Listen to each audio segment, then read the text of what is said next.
Gracias, Loli. Bueno, gracias por la oportunidad. Como he visto que estamos hablando en castellano, voy a seguir, aunque está todo preparado en inglés. Bueno, pero lo vamos a, salvo que tengáis alguna preferencia en particular. ¿Puede ir en castellano? Bueno, pues vamos en castellano, aunque está todo preparado en inglés y si hace falta alguna cosa no hay problema tampoco. Pues no lo sé, tú me preguntaste, muchas gracias por la oportunidad y nos haces pensar qué es lo que hacemos, no lo sabemos muy bien porque nos dedicamos a hacer puentes. Entonces, cuando te quieres hacer puentes, pues estás demasiado metido en ello. Ok, perfecto. Okay. When you translate to us the question about what is necessary to have this success in structural engineering for these structural engineers, we don't know. We are making our job every day and never thinking about that, and perhaps it's necessary to do it. But what is true is that for a structural engineer, the combination with an architect, this comes from T.Y. Lin book that I think is very important for us. And the combination of the skills of the structural engineer and the architect producing these marvelous structures is very clear to us that you need an overall design thinking. It's not possible only to think from the structural point of view. The holistic approach is quite important, and all of these structures are necessary to go to the right part of this table. The question is that you need, of course, the designer attitude to have the classical structures, but this is not a good bridge for us, lots of joints, and you are thinking only from the structural point of view, and this is Betanzos that is much more in our line, but the composition and thinking in the form produce other kind of structures, but if you go to the right part, finally, when you have a structure that puts in the same line form and function, you show structures that make form and function one, and that's very important, because if you are thinking only the structural point of view, with the elemental approach that is for structural engineers and science, it's impossible to get there. But the overall approach is quite important, and the skills that people need to do at university today is not the same. It's varies very quickly.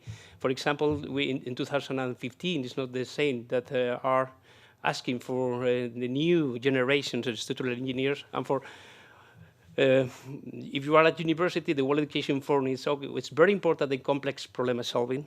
But what is more important today is creativity. If you look at the left part, it's not creativity, but of course it's important. Emotional intelligence. Today, the very complex problem is necessary to work with all of that. To achieve the number one complex problem solving, you need the rest of the skills, because if not, it's possible to achieve. So that's quite important when you are approaching a project. You are not thinking only in the structure. You need to take the problem, of course, all the constraints of the problem, to study a lot the situation, the conditions and the constraints, hydraulics clearance, the use, traffic types, of course, the problem elements, the data compilation, the data analysis, but the creativity is quite important. And you need time for the creativity. It's not like that. You need always to be inside of the problem's limit, and the solution must be convenient. That is quite important. Of course, after that, you have the verification. The calculations are very important, the models. But the material technology and testing, very important nowadays.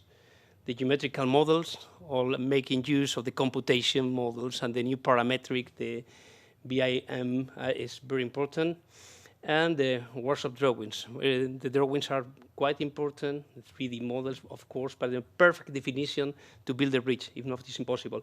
We're to show lots of that.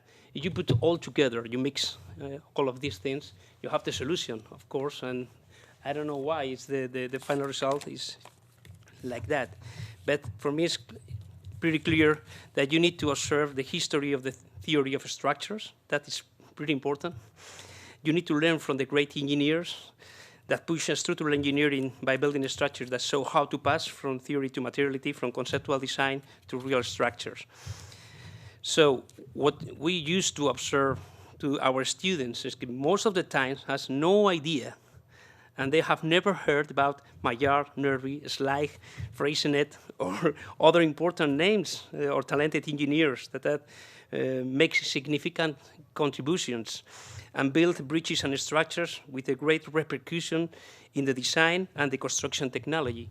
And it's quite important. You need to put lots of your focus, your attention, to review the history of the theory of structures and the different great engineers.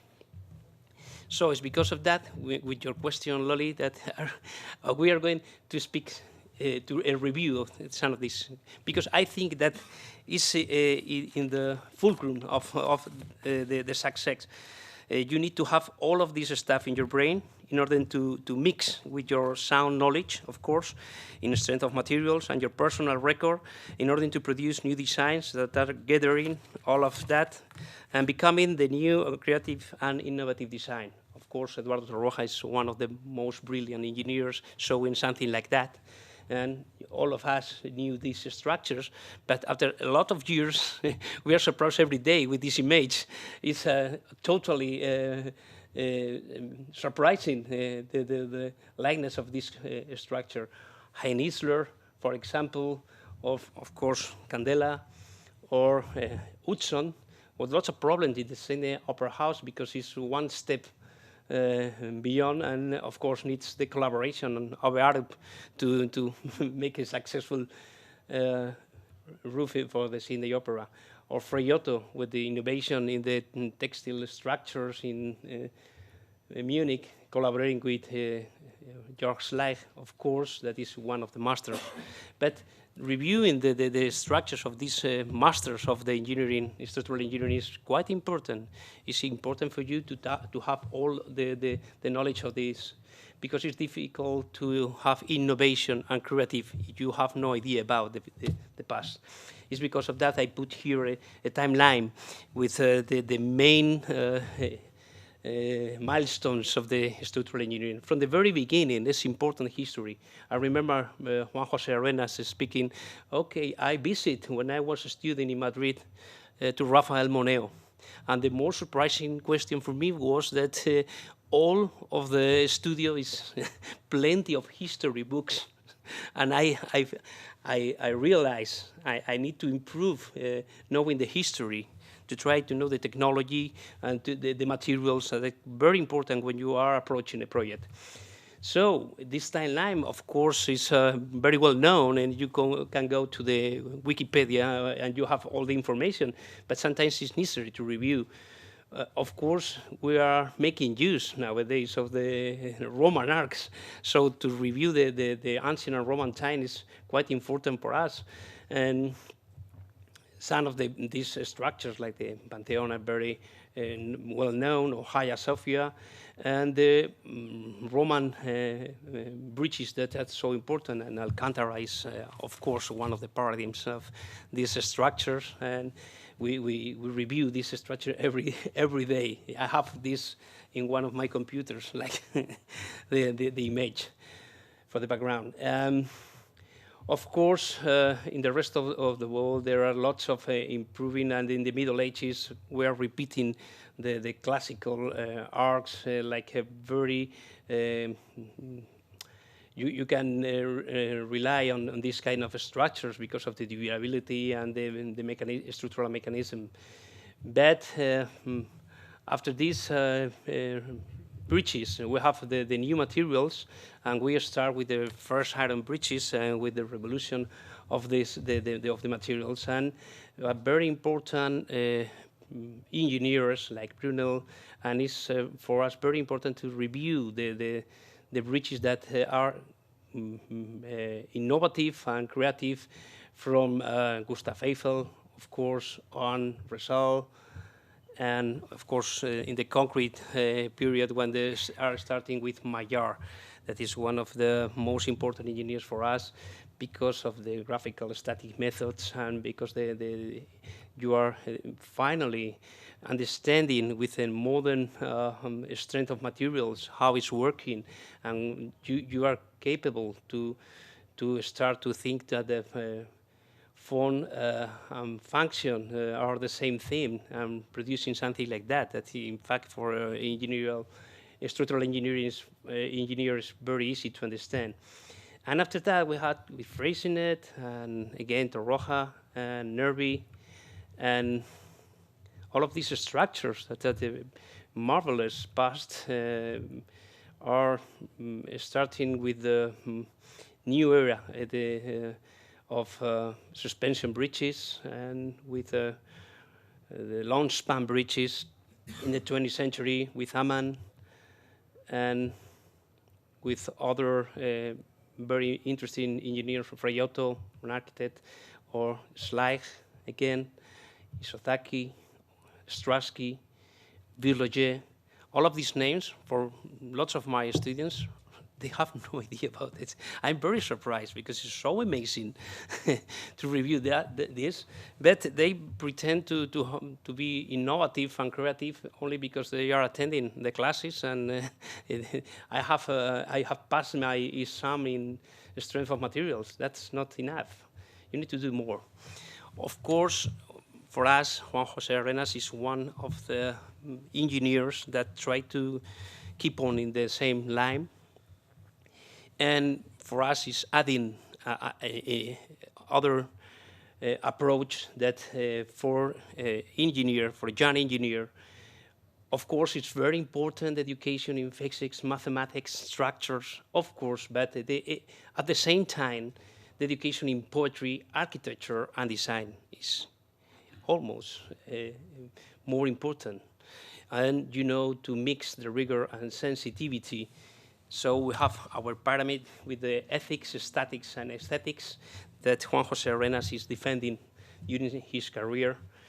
And sometimes the aesthetics is easy to understand, the statics, but the ethics is quite important, and it's difficult to put a definition for that. But the repercussion to apply this is even more important, and it's an attitude of humility and permanent search, the maximum social utility, minimum economic costs, and respect for the environment.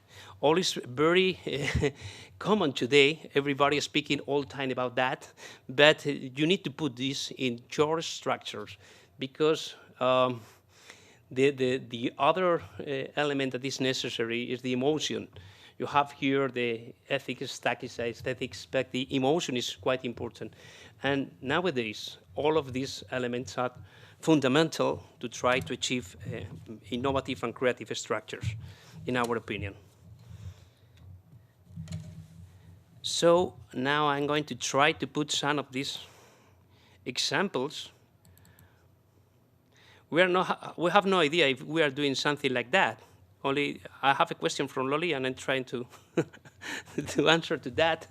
But when we are projecting the structure, we are not thinking in that all time. I think we used to mix all these questions.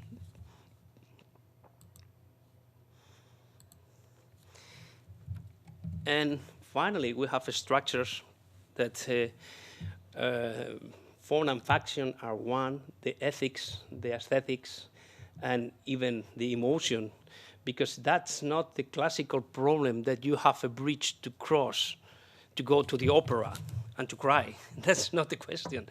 Nowadays, the bridge is to cross, to view, to be inside, and to try to have an emotion that is necessary in the complex social environment that nowadays we have tremendous requirements from that point of view.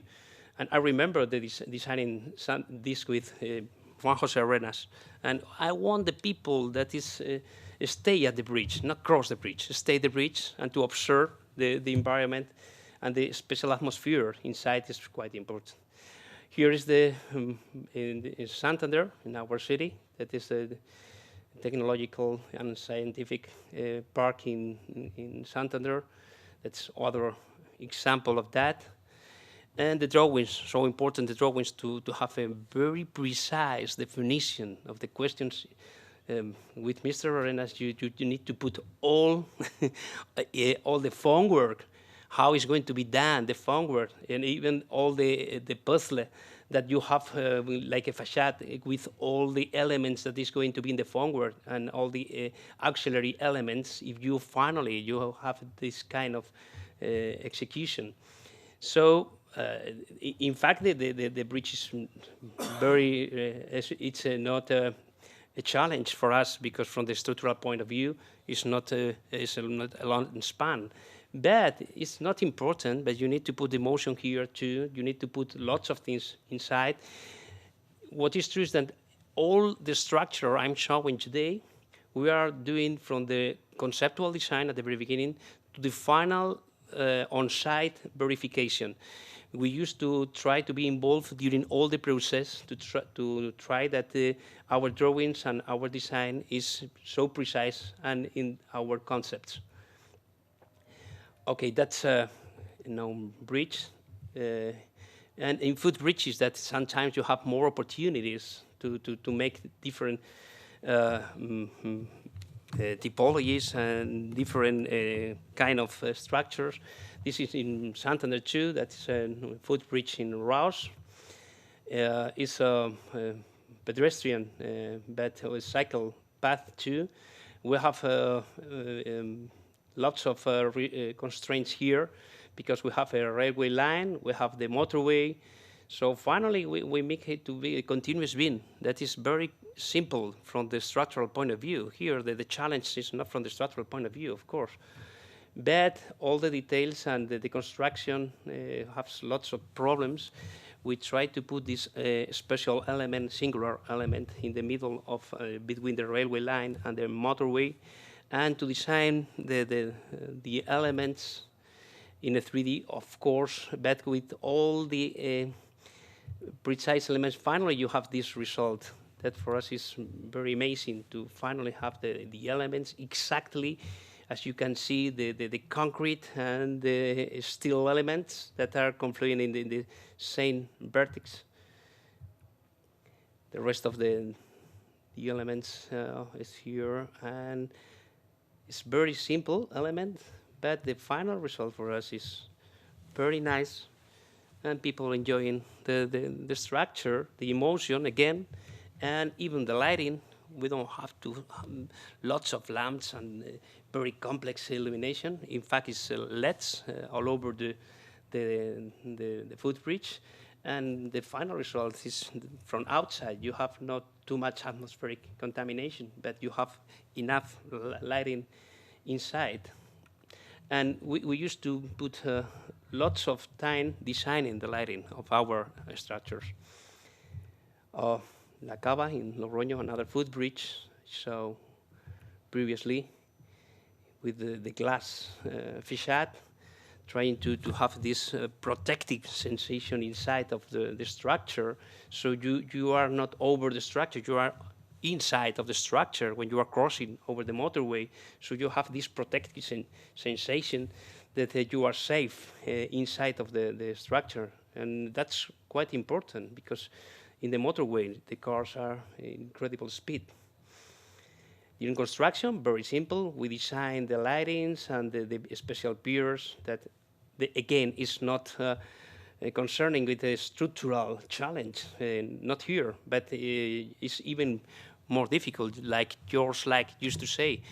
When you don't have a technological determination or structural complex, it's even more difficult because you can do whatever you want.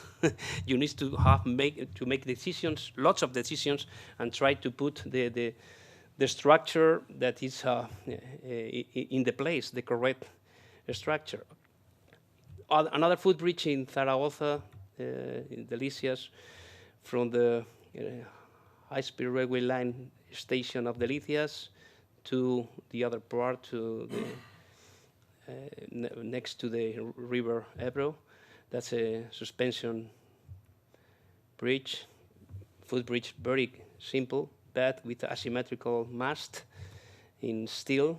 And finally, we have only vertical reaction. We try to design all the structure as transparent as possible and according to the design of the station.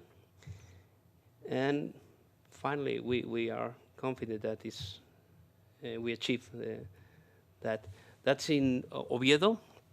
Again, I'm here with a very small-scale structures to trying to show part of the approach to this kind of structures needs to be very precise in the urban context. In the next part, I'm going to show big bridges, try to make the same. But here, for example, in Oviedo, we need to cross over the railway line again and the streets to trying to connect, to link the Barrio La Florida. And this is a very strange structure, but finally we feel we need to make something like that. We have a concrete approach viaduct, but over the railway line we have a steel structure that we have only 13 centimeters of is possible for the depth of the of the box, a steel box. So this the cross section of the concrete viaduct with the piers again. With the formworks, you need to put lots of your interest in the final appearance. It's not decorative, but you need to have a very nice surface in the concrete. Why not? Why not? If people are living in this, you go to your window and you are watching these piles every day. And the connection between the concrete and steel, you can mix that. And we have the steel part over the railway line with all the drawings again. The workshop, of course, the installation with the cranes, big cranes, to make possible to do the construction. And finally, the mast with the hanging ropes. As you can see here, the slender footbridges, it's only 30 centimeters depth. And all is suspended from the roundabout, and some of pictures, the final showing this structure. Or in Puente Franqueri in Bilbao, it was inaugurated 2 years ago. Now, not in this picture, but now the water is inside, the channel is open, and finally we have water in this bridge. It's in this part of Bilbao. That's a contest. That is the design. Think inverted bin. This is the details that we produce for this bridge. That's again in an urban context. So we are very worried about the people are going to cross this bridge, and it's possible to touch the cables, to touch the masts. So the final appearance of this mast, I think there are no welding elements here. You review, you try to see for the welding. There's no welding at all. It's one piece with a seamless element. And the lighting again, and people, it's possible to be here, to stay at the bridge, and it's very important. Okay, that's Malta. The same again is international competition for San Telmo waterfront, and we need to cross here in Valletta port. And during the Second War, that's an existing footbridge was broken down, and this is the design for the new. That is an asymmetric design, trying to put the views to the Valletta port. And the design of the joints here was very important to try to avoid that together the marine water with the salt, thinking in the maintenance and thinking in the durability of the structure, the steel structure. So that's in La Coruña, Emesa. This was assembly here, and after that transported by sea to the location, put in this part, and you can see here the waves. So because of that, it's so important the design of the joints and the elements to trying to avoid the gathering of the water with salts and the durability. Some pictures showing, and the emotion again. People here enjoying. They are not going to the opera, crossing the bridge. They are going to the bridge to enjoy, okay? Some other pictures. And I want to put here a couple of structures with lots of creativity and innovation for us. One of them is here in Madrid. It's Desert City, that it was inaugurated last year and has an award from the Bienal, Spanish Bienal of Architecture. It's a cushion of ETFE elements, but making use of the cable network inside to reinforce the cushions. So we design beams with this special cross-section, all the installations necessary to put the cushions in pressure is inside of this, so you are not capable to go to see the ducts of the necessary to make the inflated roof. And the structural behavior is complex here, and nonlinear models are necessary here because we need to pre-stress all the elements in order to have a kind of a structure that is very rigid, in fact, but trying to produce the support for the cushions. Even is the structure has a very detailed drawings. That drawings are from our project, and on the right part you have the fabrication in the workshop. And okay, I'm sorry, but cancel. Is possible cancel? Yes. And because we need to have something for the wind pressure and from the expansion of the structure, but we need to, it's impossible to transmit any horizontal forces to the piles, because when we start to work here, all of the rest of the structure is done. So, you need to do that, but it's impossible to have horizontal forces. Okay, thank you very much. We're trying to do our best. So we install these beams that are 40 meters span, all the installation of the cables, and I think these images for me are pretty interesting. And after that, you put the cushions, inflated cushions, that is very interesting, and the final image of the Desert City, or the other roof that is not very great in the scale, but is quite interesting because we make the project in a couple of months and it's ready to go. It's constructed in the same time. So it's a very easy and simple steel structure, but we put the fabric membrane inside, and the final result is something like that. So sometimes it's not necessary to put our talent in very complex structures. That's a very simple structure, but the final result, we think, it's okay. But we have no award with these structures. And in fact, when we are speaking about the structure that we are being awarded is with a big scale. I'm going to try to show a couple of the most important structures. We have no lot of time to do it, but I'm going to try to be as fast as possible. I have time? Yeah? Okay. So first of all, I want to present the third Millennium Bridge. That is very well known, I know, but for this new audience, I'm going to try to brief outline of this structure that is in Zaragoza during the 2008 International Exposition.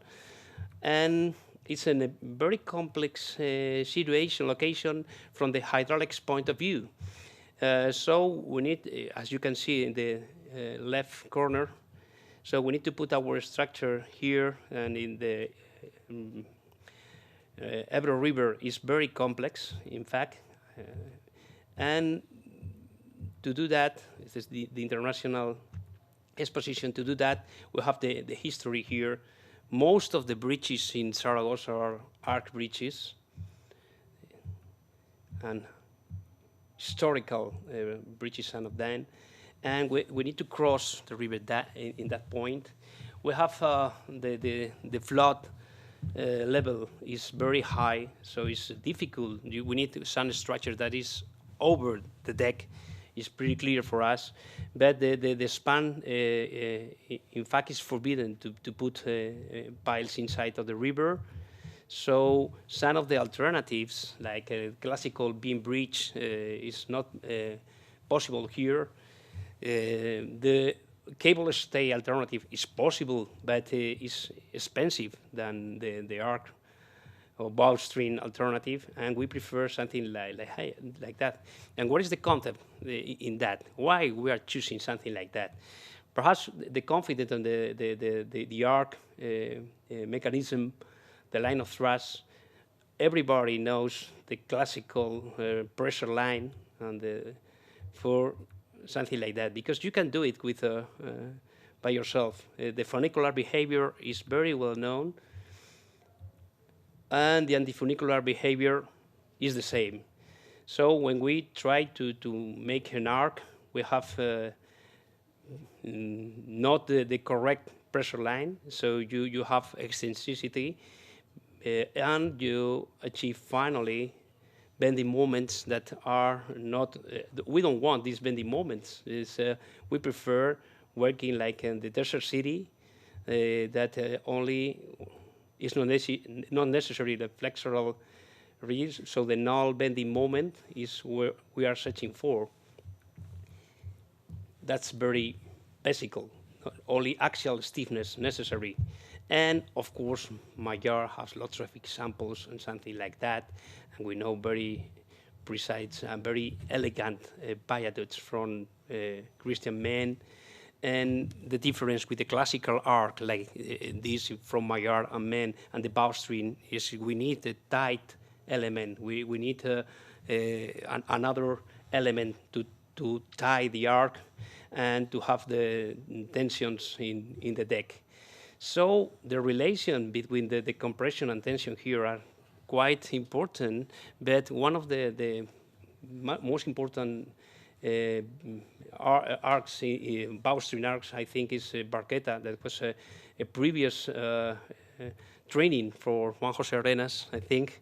And here, all of the questions that in third millennium are solved, but in steel, that is easier, because to join and only vertical reactions, and it's easy to put the tie arc because of the steel deck. But if you are working only or treating only with concrete, that's much more complex. And the funicular now is more important. In Barqueta, it's a circular arc. Why? Because the bending moments is associated with this circular are not important. You have tension and compression resistance, but with the concrete is not the same. So we need a perfect shape. We need the parabolic shape trying to be antifunicular. And it's possible to do it, of course. That's the cross-section of the third millennium bridge, and you have the nucleo central, the compression kernel, and even with the eccentricity for coming from the leaf loads, finally, you have the reaction or the equivalent compression force inside of the compression kernel. So to make possible that, we need technology of materials, of course, wide, high strength and self-compacting high performance concrete. That is a very important in this bridge, necessary to make such a slender arc. And the rest of materials that this is high technology when it's done. So we have the abutments, we have the piles, we have the arc, and we have these two inclined legs that is receiving the thrust line coming from the arc, but you need to lean the thrust line there and to take the tight deck with concrete. So we are making use the pre-stress tendons to try to have a pre-compression to try to have a counterpart with the tension. And these particular elements that you need to join the deck and the arc, that is much more complex than in Barqueta. So that is the canopies. The forces involved are the axial maximum compression force that is tremendous here, and the real thing is that if you have the ratio between the flexural moments coming from the lift loads and the total axial, you have an eccentricity the only 20 centimeters, so you are achieving to have the thrust line inside of the compression core. Okay, so the conceptual is very easy. It's much more or less the same that Maillard or the same that you have with men, with Christian men, but here is more complex because the spatial configuration. Okay, we have here a 3D configuration that is much more complex, and you need to solve all the problems that are coming from this spatial configuration in the concrete deck. Again, I'm showing the drawings. It's very important to have very precise drawings. If you are not capable to draw such a precise drawings, you are not capable to do it. Believe me, you are not capable. You can put the elements that coming from your model, mathematical model, with your software, but the joints here are the much important. You need to have the solution for that and for that. Okay, only vertical reactions are here. That is very important because we have here the piles with 50 meters. That is too much, and only vertical reactions are permitted. The transversal section, of course, the weight of such a big concrete deck is very important. So we need to reduce the weight, and here we have only 20 centimeters. And there's the mirror view of the deck. With here, you can see how slender is the deck. Okay, you have this element that is the tie arc, these two elements, and connecting the two box cross section, you have only this very, very slender deck. The reactions here, around 8,000 tons here, 400 tons here. That is too much, and you need to be capable to put all the tendons and the ducts inside of that, because you have different and very complex pre-stressed tendons. Some of them are only for the transversal bending. We have a 64 meters wide deck. And here is during the launching, it has an incremental launching method. So that's the pre-stressed tendon for that. That's the external tendons that is necessary to tie the arc. And this is the transversal for the transversal bending. So very complex that you need to put all of this inside of the cross section and the concrete and the reforms bar.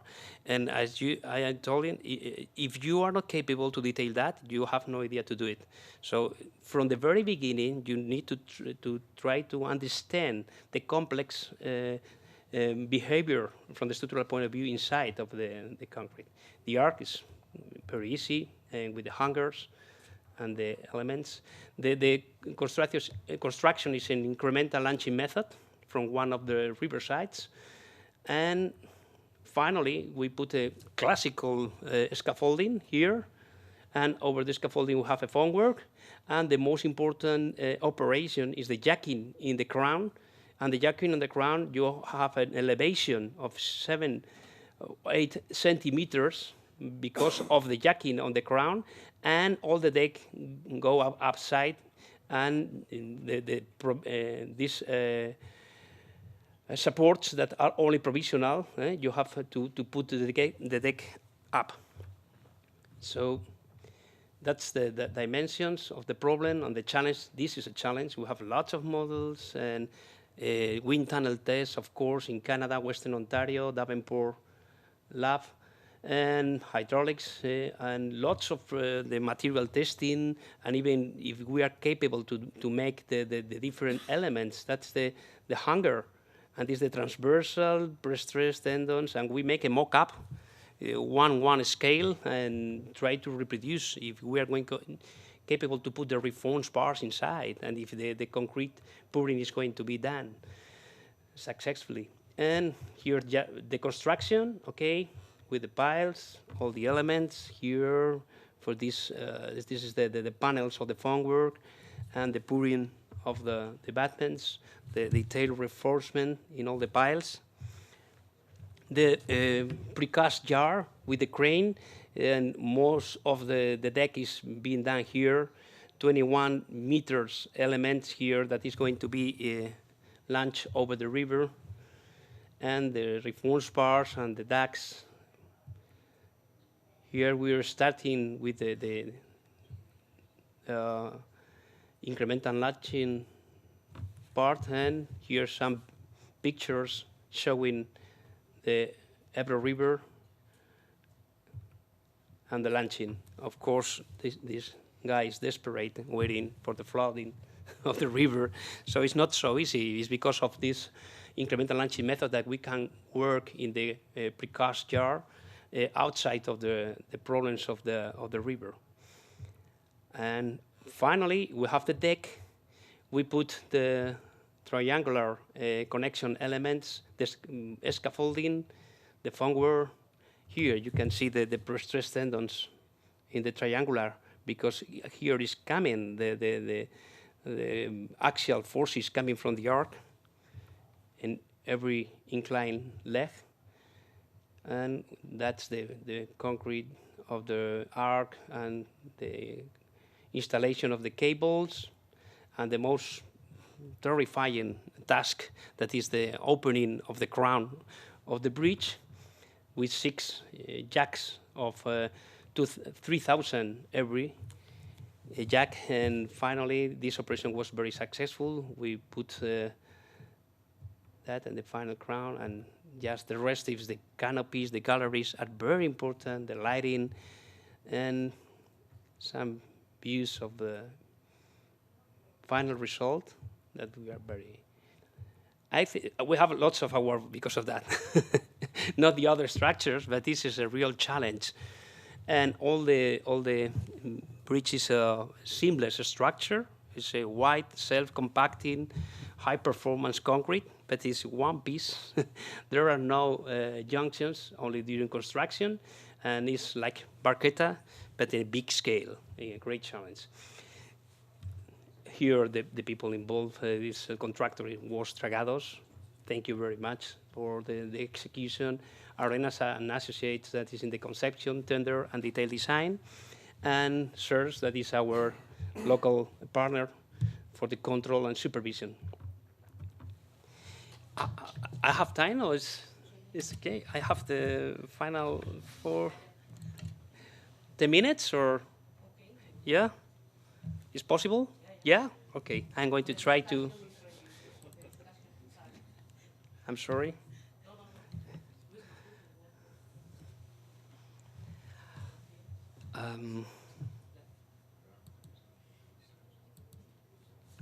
Okay, the other bridge I'm going to try to show is Almonte. Is possible? I'm going to go as fast as possible because this is more contemporary. That's the last 2 years we have lots of work because of this bridge. But from the conceptual point of view, it's more the same. That for us is the same concept that we are managing in third Millennium Bridge. The scale again is not the same. Here is almost 400 meters, and it's a high-speed railway line. And when you have to manage with that, it's not exactly the same technology. And what is true is that is, again, an enormous challenge. I remember Juan José Arenas telling me, okay, after third Millennium Bridge, what is the next challenge? We don't have new challenge. Yes, we have a new challenge. 2 years ago, after that, we are starting producing the project for that high-speed railway line between Madrid and Lisbon. We need to cross the Alcántara Reservoir, that is one of the biggest in Spain. There are 2 rivers here, the Tajo and Almonte. We need to cross the Almonte. In that location, more or less, there are a corridor from the environmental point of view that is protected and very important.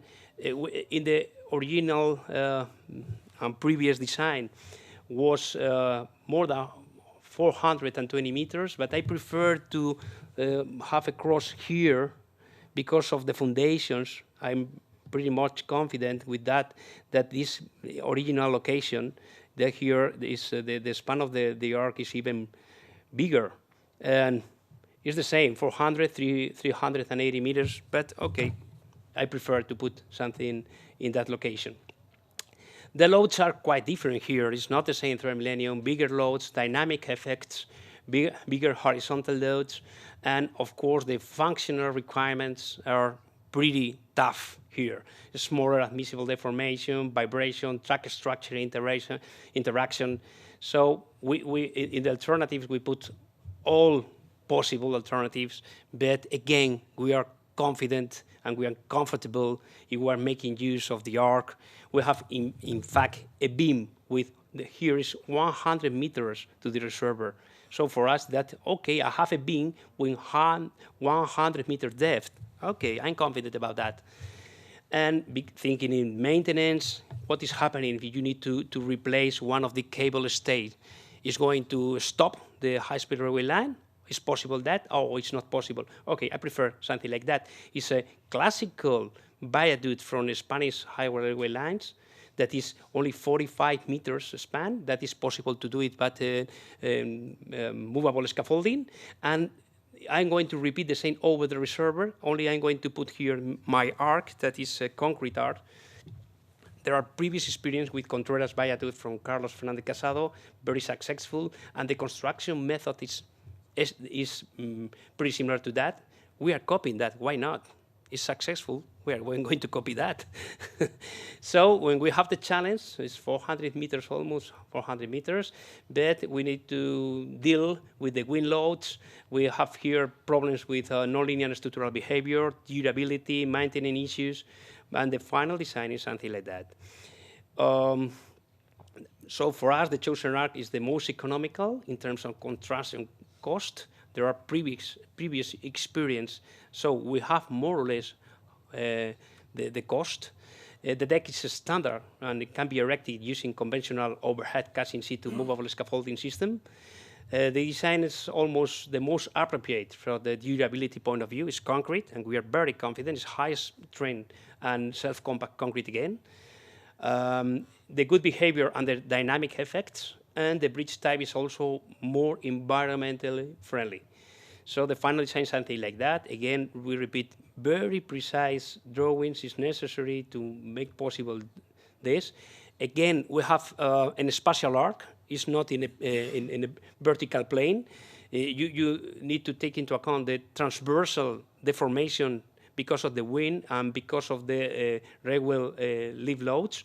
So we prefer to put this double leg element that some people tell me that's because such arenas is the A of arenas. No, it's because of the structural transversal stability, of course. So that is the piers. The foundations are very complex because the reactions are tremendous. And we need to put something of the provisory anchorage necessary during construction because of the construction method that is put in the piers, the movable scaffolding. We need to put in special elements to continue with the arc. And after this, the dismantling the auxiliary elements, and again with the movable scaffolding, finish that.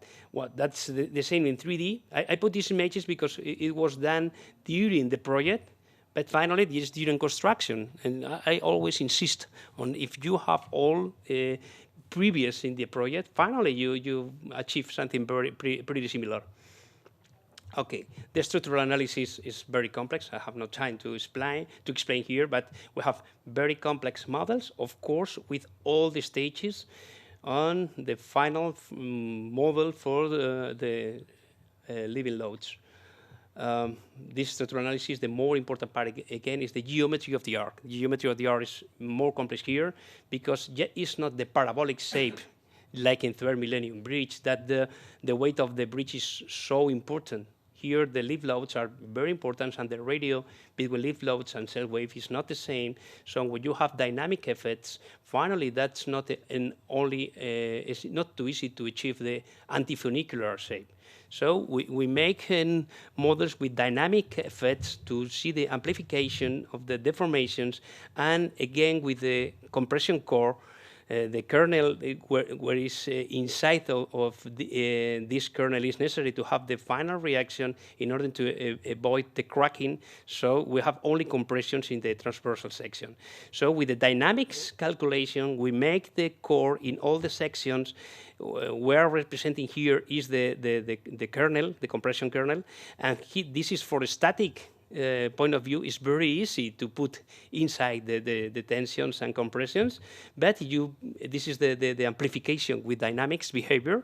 So here, as you see, we are in the limits. It's not so easy to put inside the thrust line inside of the arc. So finally the directrix of the arc is not a parabolic shape. It's a result that it yields from the calculation, complex dynamic calculation, trying to put inside the thrust line. And of course, if you go to the formula, you have the concrete arc. Why not a steel arc? We prefer a concrete arc because of the massive weight. We prefer because of the damping factor. We prefer the increased transversal stiffness that is necessary to reduce the vibration. And even from the other part of the formula, you can put something that is a minimum depth and anti-collision barriers and designing an aerodynamic section trying to reduce the effect in the formula.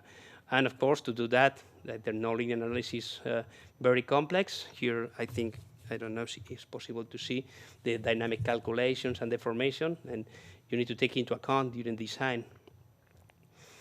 This is only one of the trains that or the calculations you need to do. Finally, you have your diagrams with your amplification elements and the dynamic behavior. You go to the lab for the elastic studies with the wind tunnel tests, like in Millenium, but here much more complex in this time. We put all the elements and different ways to try to simulate and calibrate the model with the real thing. And after that, you put in the low turbulence flow assay, and for the layer, this is the turbulent flow assay, with different directions of the wind. You can change the configuration, and even during construction, to take into account the possible problems during construction. Okay. After that, you need to put this in the real thing, to the concept, to the materiality, and to materiality that is not so easy. Thank you to FCC, that is the construction company, and ADIF, that is the administrator and the owner of the structure. And we put the construction, that we have no incidents during construction. We are very happy about that, because it's not so easy, because there are so many people working here and with such complex tasks, but the travelers are working properly, the temporary pylons are perfect, and the final result with the movable scaffolding to making the deck is perfect. So we have lots of segments, and in the cantilever configuration, we have the foundations. Pouring the concrete into the foundations was not a very easy task, but not as complex as we are thinking. Finally, we need to put the constraints for the foundations, the retaining foundations, because the construction process, we have the piles, that piers that are in the ground, and the spandrels over the arc is in other stage. We put here the stay cable anchorage for the construction process. You have the model, the assembly, direction to the pier, and under operation. That is very complex task to put into the correct direction. And after that, we start with the arc, the two legs. In the couple of segments in the abutment, you put a classical scaffolding, and after that you make use of the foam travelers that are very complex auxiliary elements that are capable to move by themselves. So the people are working there in a safe manner, and as you can see, you have to adjust the cantilever to the leg, but when you are concreting, as you can see, is capable to move by itself. Okay, I'm going to try to go to the next. So from two legs, as you can read here there, you pass to one leg, so the foam travelers need to melt into one, like a transformer, and this is the final result, and you have the cross-section of the earth, and finally, we are approaching the crown. In the crown, the control of the geometry is during all construction. We have no problems at all with the final dowel in the crown. The anchorage permits us to stress in every stage. So we have the installation and the auxiliary elements with the hinge, that is a pin bearing, and we put this tower. This is easier to dismantling the tower when the work is finished. So we prefer not to attach to the deck. And here is working. Okay. We are working during night too, but that's not a problem, very safe. You are inside of the foam travelers, and the final dowel, and the extending of the foam travelers here to the reservoir. And after that, you need to make the spandrel columns, again with the movable scaffolding in the top of the piers, and it's a conventional deck, so the rest of the bridge is quite easy. It's finished, and we put the load test. I need to acknowledge the Arenas team, IDOM team, all the people involved, and especially to FCC, Conduril Construction Company, the owner, of course, Adib, and Technes for the accelerometric monitoring. Thank you very much.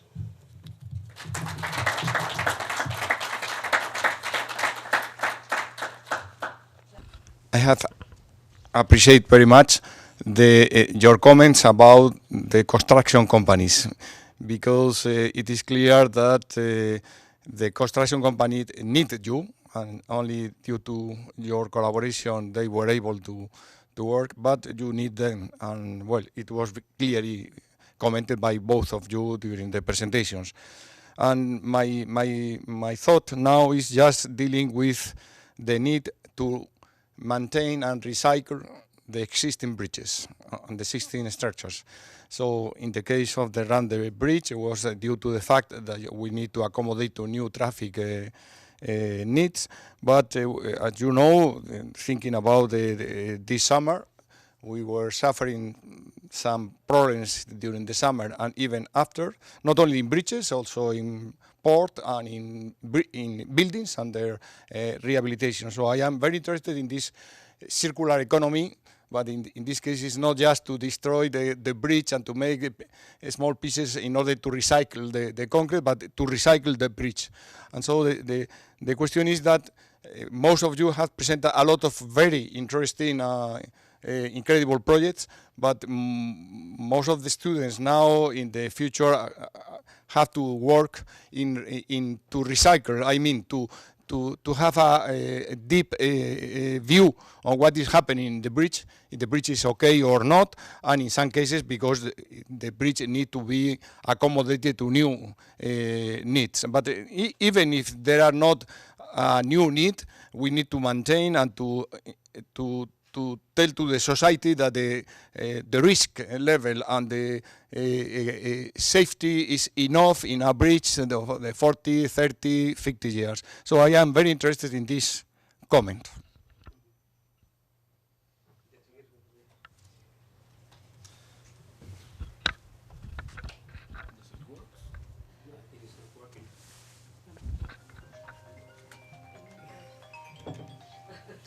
No, but perhaps it's not necessary. I agree with. Oh.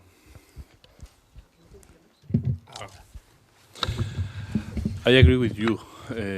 Spain and almost all Occidental European countries has a lot of infrastructure heritage. It's a mature market, and it's possible that a very little new infrastructures will be done in the future. Then our main task in the future will be maintain that in the infrastructures, will be adapt that in the infrastructures to new uses, to new functionality, and I think that from that point of view, the Spanish government is going in a good direction, but it's not enough at this time. I remember that 20 years ago, in the final years of the 20th century, there was no inspections in bridges or in very in a very specific quantity of bridges, and from I think that the first years of this century is being done. They are doing a big task, cataloging and also inspecting bridges. Nevertheless, I think that currently the investment in maintenance is very low. I think that we will have not, I think, such problems that we could see in Italia this summer, but we cannot discard any accident because main bridges are very inspected, are very, everybody has all their eyes after them. But sometimes accident happens, and of course we will do in the future bridges in Africa, in Asia, in Middle East, but most probably the opportunity to do big works here in Spain will be associated to the maintenance and the adaptation of that bridges to new functionality.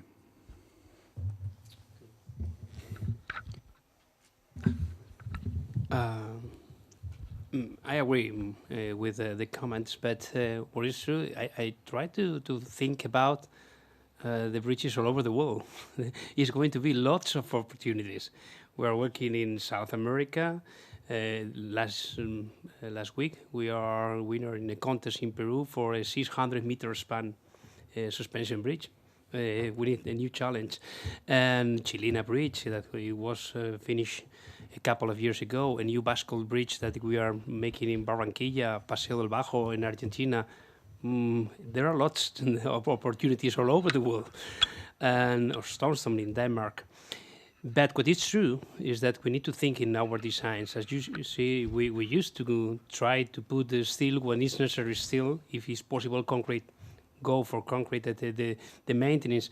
And even when you are designing, you need to think how it's going to be review, monitoring, and the rest of the task that is necessary for the complete cycle of life of the bridge.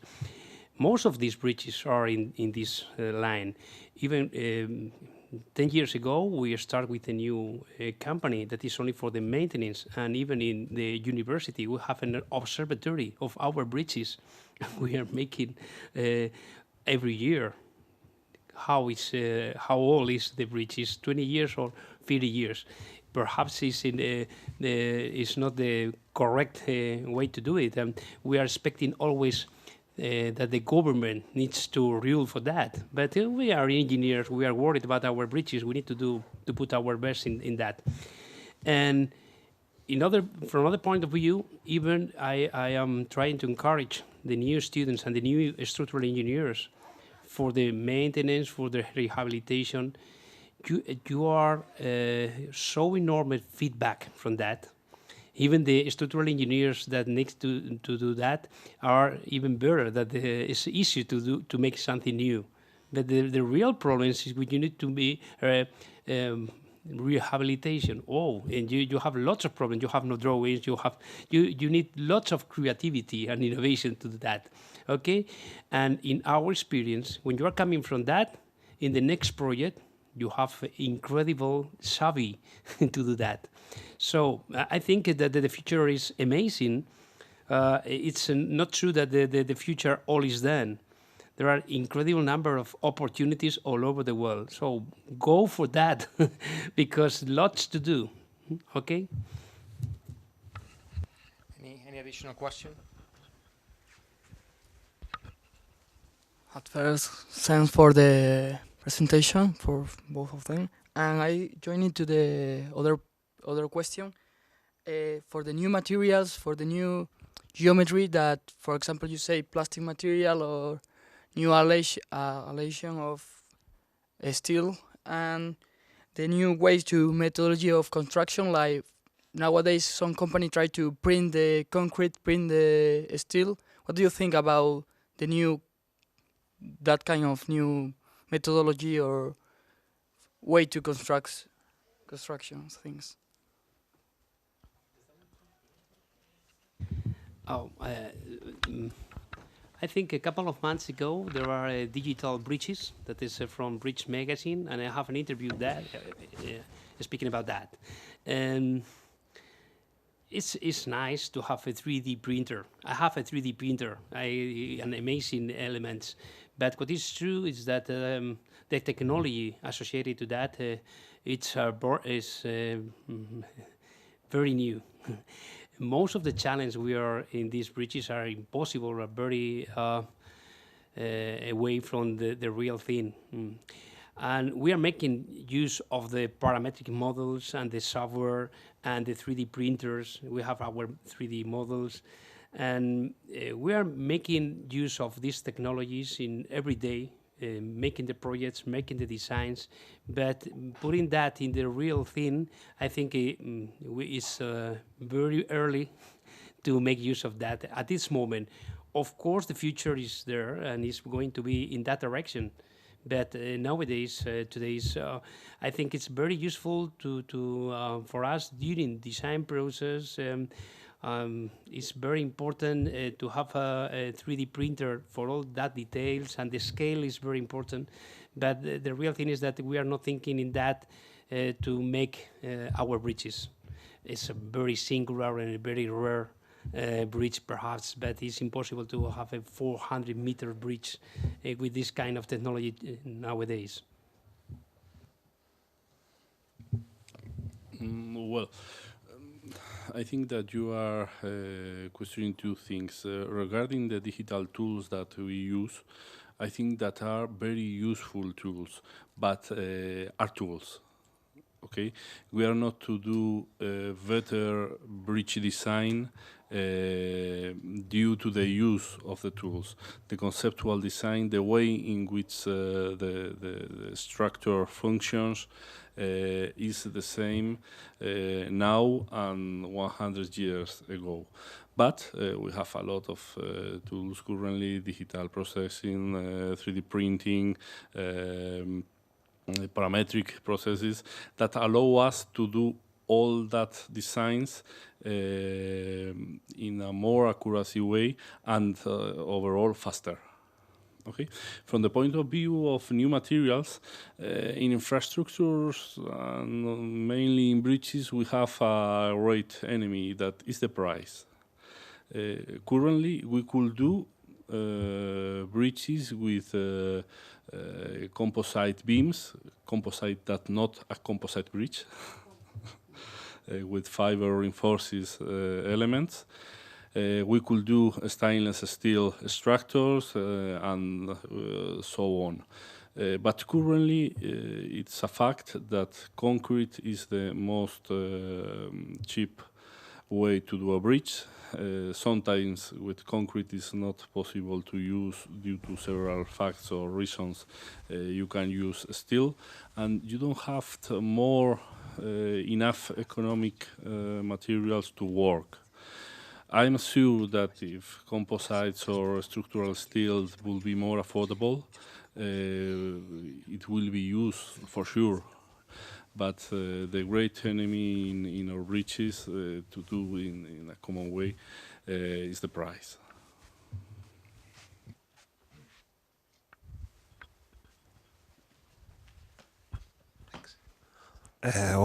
First I have to apologize for my English, so I will try to judge you properly. So, like we said, before in the run the bridge that the conditions of the initial design of the bridge has changed over the time. How important is to include in the design process or maintain an open design of the bridge along its life? Open design. When you build a bridge, you design a bridge for some conditions, and the condition can change over the time of his life, or even when you build a bridge in a main route, so an economic main economic route, can change like in what happened in Rande. Well, when you design a bridge, there are a lot of conditions. In the case of the widening of the Rande Bridge, there was a main and absolute condition, and that is that we have already built a bridge that we have to act over it. From that point of view, usually when you act over existing structures, the price, the cost of the actuation is not usually the more conditionant element, because the functionality, the use of the continuous use of the infrastructure is usually more important. From that point of view, not only cost, but also construction, availability, aesthetics, ethics, even, are considered in any design. And particularly in the design of the widening of the Rande, the main conditions were, first of all, I said before, it was a public-private partnership. There is a concessionaire that their incomes comes from the use of the highway. It was absolutely essential that the bridge would be open to traffic along the whole period of construction. After all, that was a very important condition. I am sure that if we will be able to cut the traffic during the wars, it will be cheaper. There are other conditions, and that is the environmental. From that point of view, it's important to design an erection process that, as far as possible, all pieces could come completely built to do a mounting more than a building. And also, it's important from an ethics point of view to do the better harnessing of the existing structure. I don't know if I have answered your question. In a way. Yes, in a way. I don't know if I can say this in Spanish. Sure. Okay. Yes, of course. La idea es, tú tienes unas condiciones, tienes unos parámetros de diseño para el puente, que pues como vimos ayer, había en el caso de Puente de Canadá, que pues por un puente pasaba el 10% del PIB de Canadá, pero se había diseñado con unas condiciones, y esas condiciones habían cambiado y necesitaban otro puente. Entonces yo lo que quería era ver, o sea, para el diseño de puentes futuros, el puente prevés, en el diseño del puente pues se preveyesen futuras ampliaciones para un poco en el caso de Rande, de que no estaba previsto y se tuvo que hacer todo un estudio para ver cómo se podía ampliar. Entonces, cómo incluir eso ya en el... When you design a structure, you begins from some studies that takes into account a horizon it depends, 20, 30, 50 years, but there are a lot of uncertainties. I said before that the first years of after the inauguration of the highway, the traffic was very low, no more than 7,000 vehicles per day, and it has multiplied by almost 7. From that point of view, there are infrastructures that are designed in a scalable way. I remember, for example, the highway that goes along the Cantabric Sea was first designed with only one platform, and later was widened to 4 lanes. In that case, was preview from the very beginning of the design. Why? Because investments are limited. To widen an infrastructure is always more expensive than building that infrastructure from the first moment. But sometimes there are not enough time to afford a very big infrastructure from the very beginning. From another point of view, you have also to maintain your infrastructure. If you construct an infrastructure that is used before its possibilities, you don't usually reduce your maintenance cost.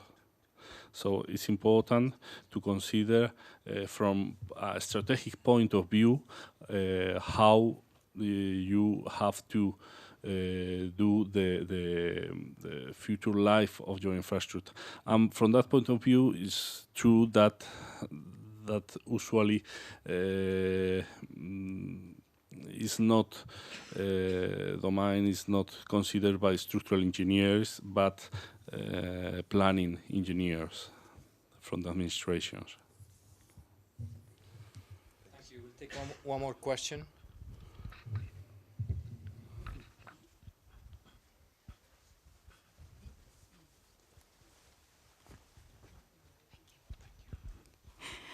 Okay, first thing that I would say that thank you for switching languages from Spanish to English. I was able to understand only the 2 presentations, but I can see that you are very involved in all the bridge contest. And I would like to ask you, how is it possible that you can create a group of experts like this in Spain? Like, they are involved, they think about the bridges and all the infrastructure, like in an artistic way or something like this, because we are from Poland, and in Poland we only think about how to spend as little amount of money as is possible, and we think only about connecting one point to another, and that's it. And I would like to ask you how much public money you put in the infrastructure in Spain, and maybe how much money you can get from the, I don't know, European Union or something like this, because maybe this is the problem of the money, and not that we are not an artistic way like you are. Because when I look at the bridges, and when I was, for example, in Seville or in other countries, like the Southern Bridge or something like this, when I look at them, I am amazed. Like, it's very beautiful. And in Poland, it's not like this. So that's my question. The economical question.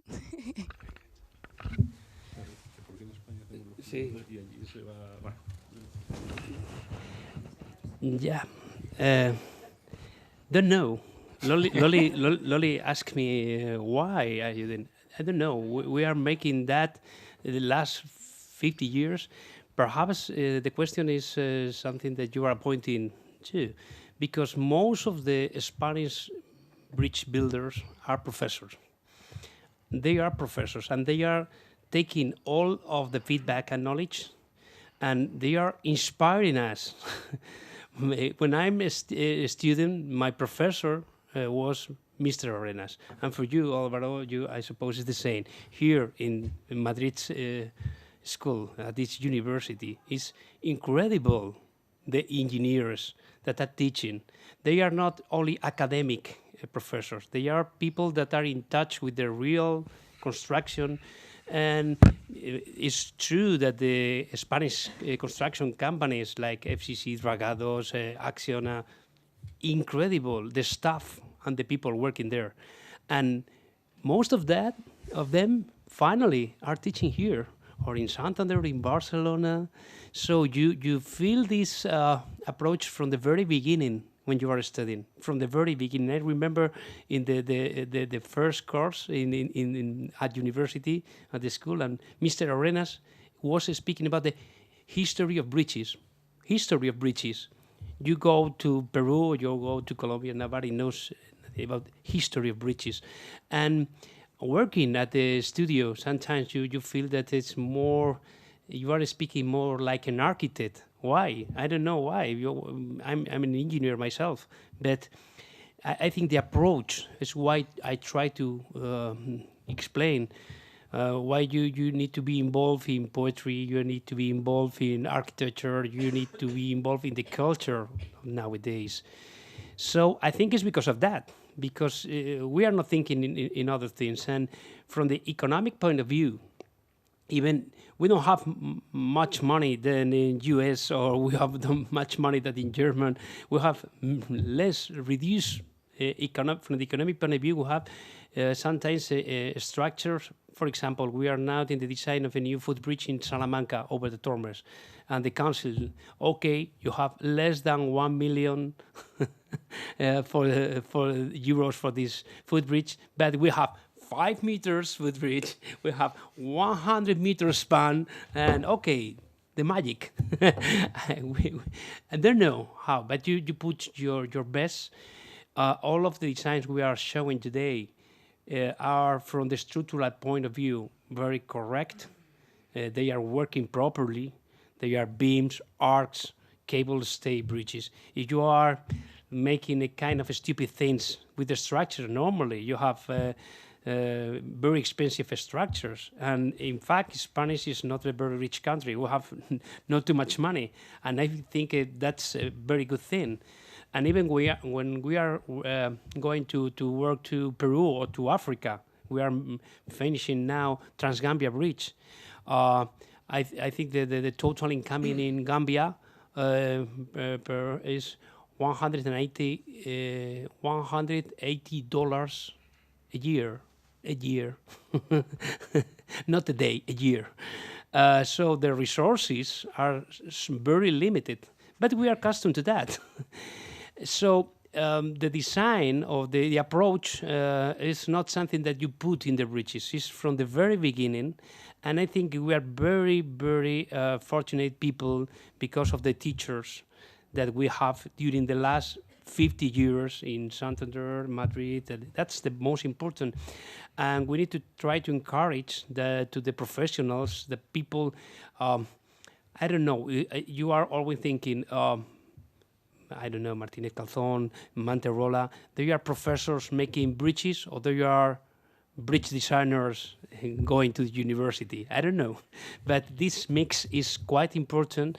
And I observe in other countries that sometimes the teachers and the professors are people very tough from the academic point of view, but they never have the responsibility to design and construct a bridge. And making bridges, finally you know how to do bridges. That's more or less the question. So I don't know if it is the correct answer, but it's difficult to do it. Well, from my point of view, it's not only an economic issue. There is not much difference between do a beauty bridge and a conventional bridge and non-beauty bridge. Why? Because from the engineering point of view, the beauty comes from the form, the proportions, the elegance. You have seen the arc over the Monte River. It has nothing. It's just a curved line and a straight line linked by main of piers. By only due to that simplicity, it's amazing. It's absolutely beauty. Where is the key? I think that is in the details. If you will have designed a square cross section, the difference would be very low, but you would receive a different perception of that bridge.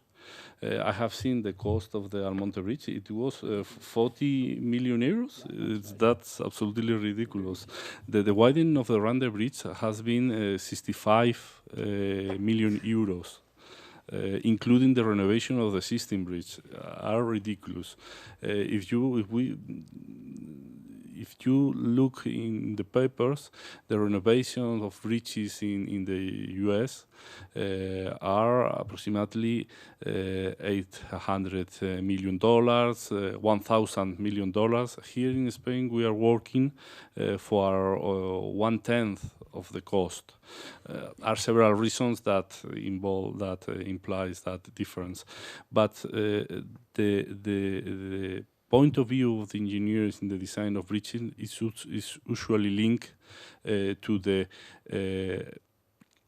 a good performance, a good function, and that involves the beauty. When you begin to put additional non-structural elements to a bridge, usually the result is not good. And from that point of view, we have to say also that all that great masters in bridge engineer that I have seen you are very sensitive people. Carlos Fernández Casado, Javier Manterola were members of the Fine Arts Academy in Spain. Julio Martinez Calzón has written books about painting. Juan José Arenas is trying in architecture, in poetry. So they are very sensitive people that also design bridges, and that sensitivity marks, guides their design. And with very simple lines, with very simple designs, the effect, the final solution is very beauty, very elegance. I think that may be also the keys.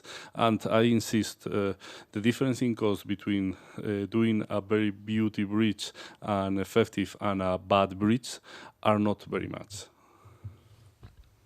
Thank you. Thank you. Could you hear me? Yeah. So thank you, Alvaro. Thank you, Guillermo. I think they well deserve an applause. and definitely the audience that has been with us for a day and a half. Thank you very much for coming. I hope you would have enjoyed. If I may ask one thing from you, one little thing, is that if you could send just an email maybe to Juan Antonio Lozano or to any of your colleagues or even boss, just tell them one sentence of what has been this day and a half with those amazing people with us, the sentence that you want to take home. You know, it's kind of, it could be a wish, I wish, you know, I would like to, or it can be, I've learned so much, you know, in an hour at the coffee break that I never done at school during 5 years. Whatever.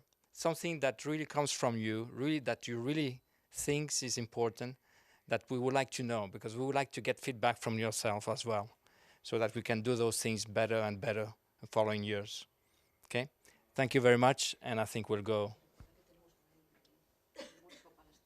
So Lolly is reminding me at 3 o'clock we have the workshop. Where are we meeting? Room number 3, which is currently closed, but it's room number 3 at 3 o'clock. Easy. Thank you.